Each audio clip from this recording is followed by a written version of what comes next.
Hi friends, welcome back to our channel. ఈరోజు మన recipe mutton curry. ఈ mutton కర్రీని ఇప్పుడు చేసినా సరే ఎంతో టేస్టీగా రావాలంటే ఈ విధంగా ఒకసారి ట్రై చేయండి.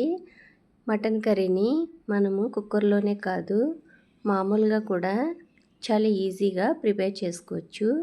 ఇప్పుడు మటన్ కర్రీ ప్రిపేర్ చేసినా సరే లేతగా ఉన్న మటన్నే ప్రిఫర్ చేయండి.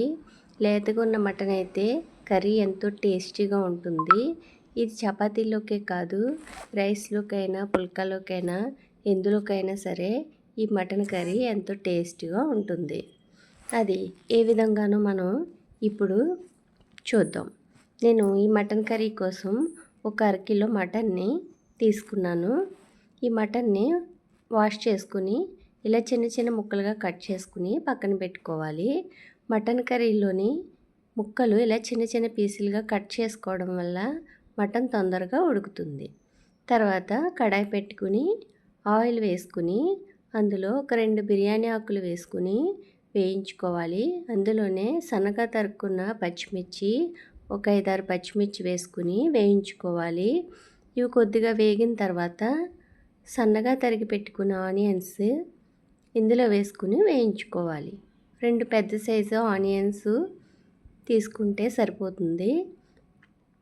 ఈ ఆనియన్స్ని బాగా మగ్గబెట్టాలి. ఎప్పుడు కూడా ఏ కూరలో అయినా సరే ఆనియన్స్ బాగా మగ్గితేనే కూర టేస్ట్గా ఉంటుంది.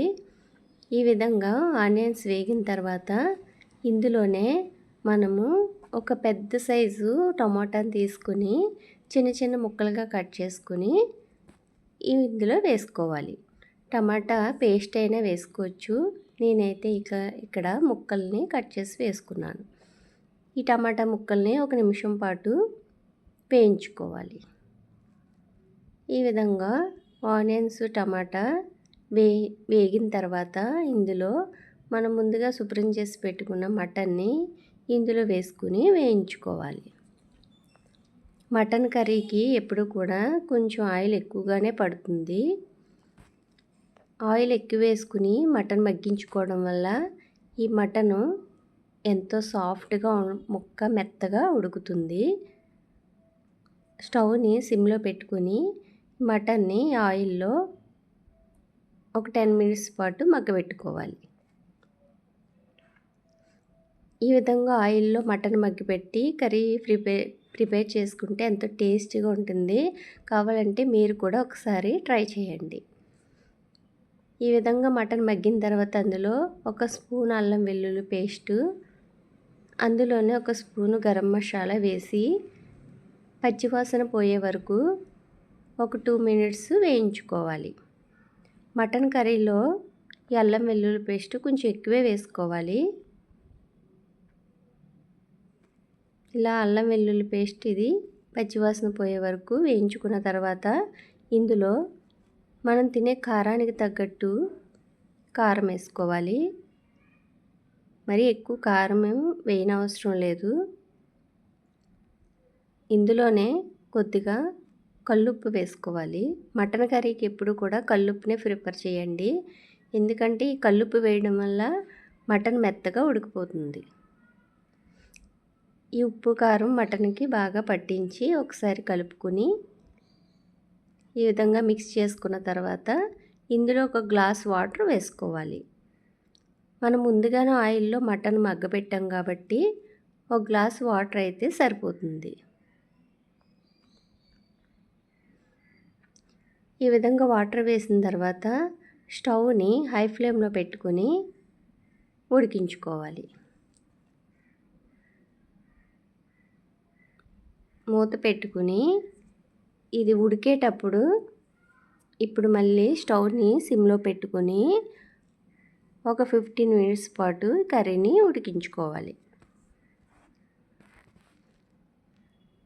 ఈ విధంగా మటన్ కానీ వండారంటే చాలా టేస్టీగా ఉంటుందండి. ముక్క కూడా వెంటనే ఉడికిపోతుంది. ఎందుకంటే ఆయిల్లో మటన్ మగ్గపెడితే టేస్ట్ చాలా బాగుంటుంది. కావాలంటే మీరు కూడా ఒకసారి ట్రై చేయండి. ఈ విధంగా ఉడికిన తర్వాత మధ్యలో కలుపుకుంటూ ఇలా ఉడికించుకోవాలి.